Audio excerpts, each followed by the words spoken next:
Shalom, Israel. So today we're going to look at the crucifixion and the resurrection. Let's jump to the book of Exodus, chapter 12, and read verse 6. It says, "And ye shall keep it." The it here is talking about the lamb to be sacrificed. "And he shall keep it up until the 14th day of the same month," which is talking about the first month. "And the whole assembly of the congregation of Israel shall kill it in the evening." So we see the 14th day of the first month, right? Now, what happened is when dealing with the resurrection and the crucifixion, we try to put the 14th day anywhere that is soothing to us. So we can count 3 days to get the resurrection to be equated back to what they call Sunday, right? And this is also in the Hebrew community because even though they say they are Hebrews, they're still using the Roman perception of time to filter the Bible, right? But it says the 14th day of the first month, and we know the days of the Most High are fixed, and He changes not. So we need to see the 14th day of the month is which day of the week. All right? So we're just going to go to the book of John, chapter 19. Book of John, chapter 19, and verse 31. So we can see it says, "The Jews therefore, because it was the preparation. So what day of the week is prep day? Prep day is the 6th day of the week, right? Let's read on. It says, "The Jews therefore, because it was the preparation that the bodies should not remain upon the cross on the Sabbath day, for that Sabbath day was an high day." So what it is saying, the preparation is the day before the Sabbath. So the day after the preparation is Sabbath, right? Now, let's jump down to verse 14, same chapter. John chapter 19 and 14, it says, "And it was the preparation of the Passover." So we're seeing that this is what we're looking at was the preparation for the Passover. Passover is the, let's go to the book of Leviticus, chapter 23.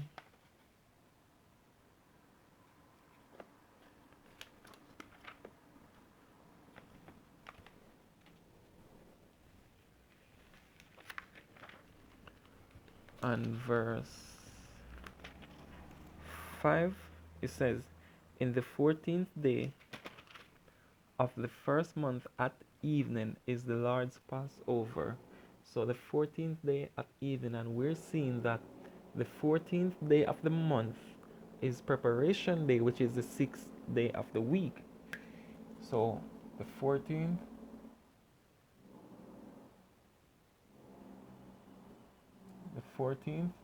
is the 6th day of the week, right? 13, 12, 11, 10, 9, 8, 7, 6, 5, 4, 3, 2, 1. All right. 15, 16, 17, 18, 19, 20, 21, 22, 23, 24, 25, 26, 27, 28, 29. All right. So we're going to jump to the book of Matthew, chapter 12, and verse 40. It says, For as Jonas was 3 days and 3 nights in the whale's belly, so shall the Son of Man be 3 days and 3 nights in the heart of the earth. So we're seeing that he's going to be 3 days and 3 nights, starting from the 14th, right? So,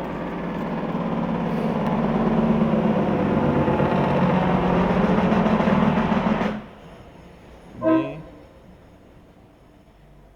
night, right? So, the 14th, so he was killed that evening, right? And the evening, as we know, is part of the day, because in Genesis, let's go to Genesis chapter 1,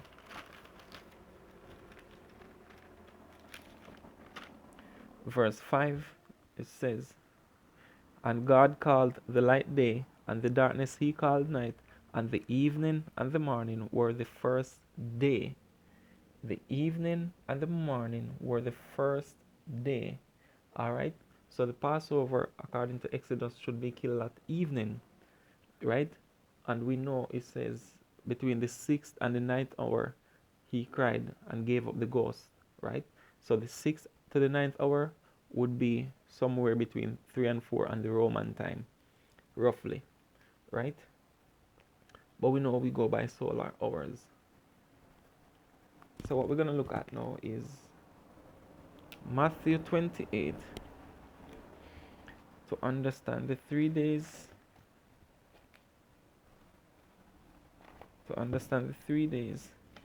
we go to the book of Matthew chapter 28 and verse 1. It says, in the end of the Sabbath, keyword Sabbath, as it began to dawn toward the first day of the week. All right, hold on. As it began to dawn toward the first day of the week. So what is it telling you here? Because if the Sabbath is going to end when dawn is beginning, that is to say that the Sabbath started from dawn until dawn, right? From in the morning until the next morning, right? Because if it was, say for example, Friday night to Saturday, right? It says in the end of the Sabbath, as it began to dawn, dawn does not take place where sun goes down, right? So it's telling you that it's from the morning until the next morning. That's one point right there, right? Now, let's read something very important before we get back to the 3 days and 3 nights. Matthew 28, verse 2. And behold, there was a great earthquake, for the angel of the Lord descended from heaven and came and rolled back the stone from the door and sat upon it. His countenance was like lightning, and his raiment white as snow. And for fear of him, the keepers did shake the securities, and became as dead men. And the angel answered and said unto the woman, fear not ye, for I know that ye seek Jesus, which was crucified. He is not here, for he is risen, as he said. Come, see the place where the Lord lay. Now think about it. He was killed on the 14th, right? This is the 15th, and this would be the first day of the week. Remember, he said he would be 3 days and 3 nights. So what is it telling you? That is impossible to be here, right? So it was 1 week after when the woman showed up, because they didn't really believe also that in the resurrection. They had totally forgotten about it, and I'm going to show you. But first, let's look at the 3 days. So the 14th day, he died at, let's use Roman time for example. He died at 3 o'clock, right? So they get him off the cross, they got him off the cross and stuff like that, prepare the body and so forth.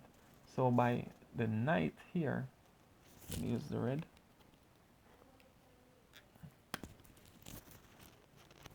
The night of the 14th would be the first night, right?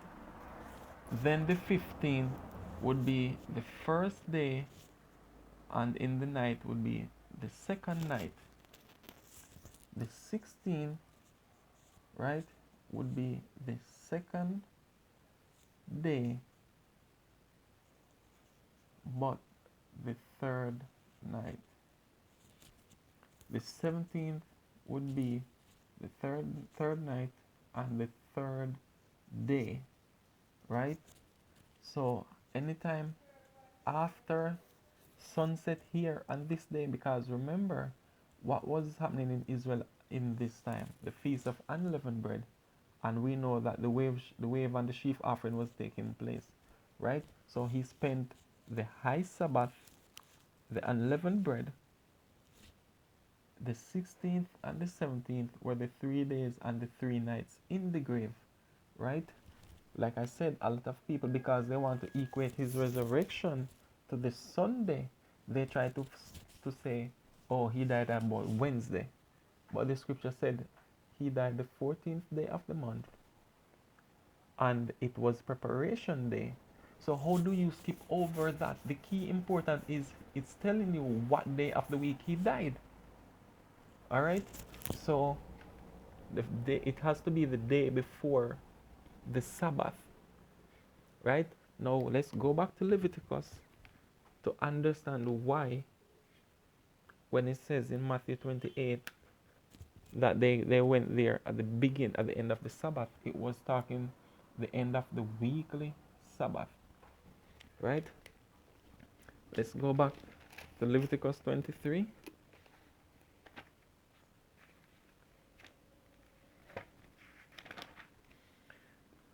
Leviticus 23 verse 7, it says, okay, verse 6, and on the 15th day of the same month, the first month, is the feast of unleavened bread unto the Lord.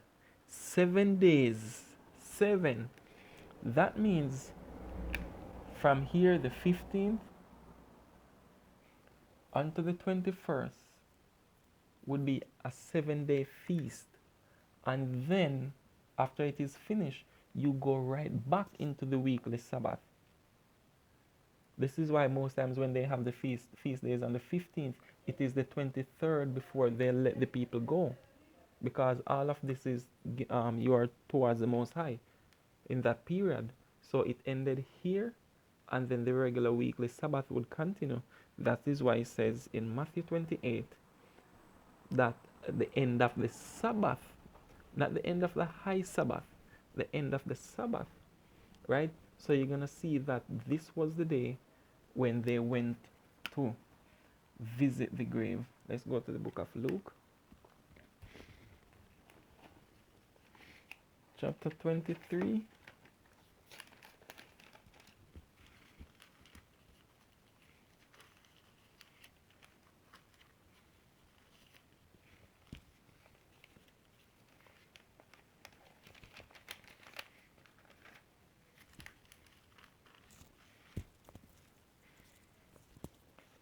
Luke chapter 24, verse 1.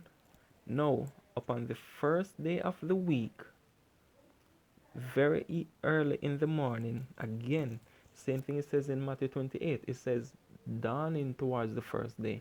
Here it says plainly in the morning, right? So think about it. If the Sabbath is the seventh day, why in the end of the Sabbath and early in the morning it went to a new day? It went to the first day of the week, because it changes in the morning, not at sundown, right?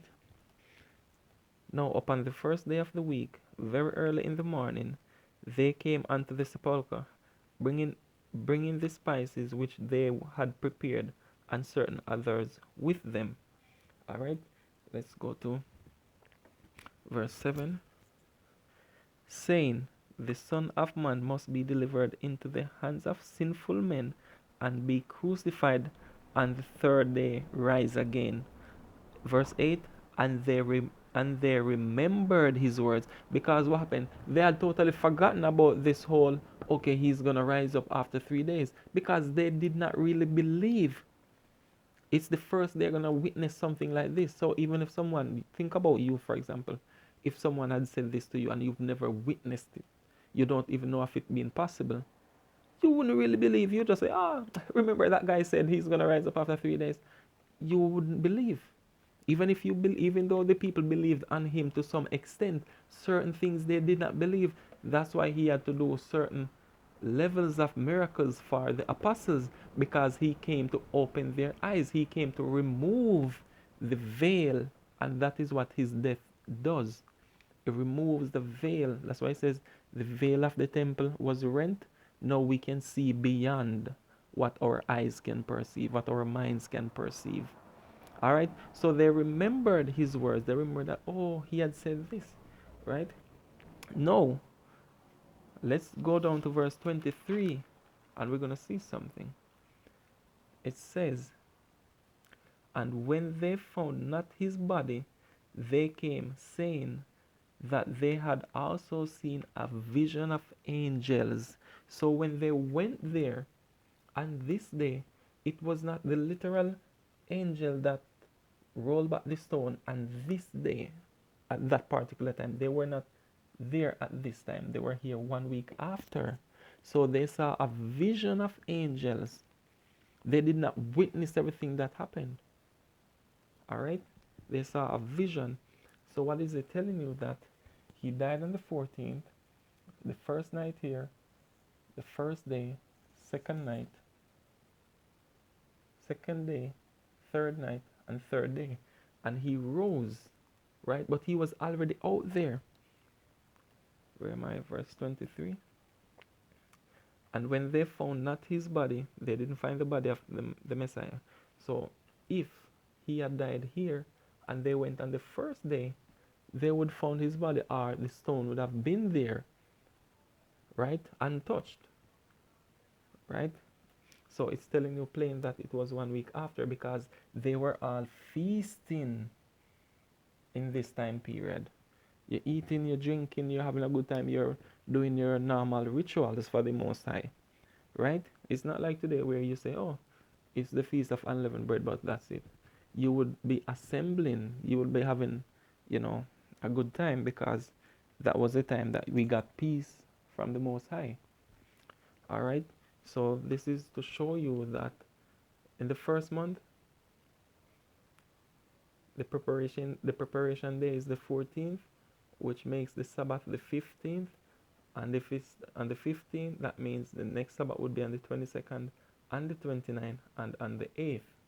So this is the calculation for the first month. It's the same for all the months, but I'm just using this for the first month. All right. So that's the calculation of the resurrection. Shalom.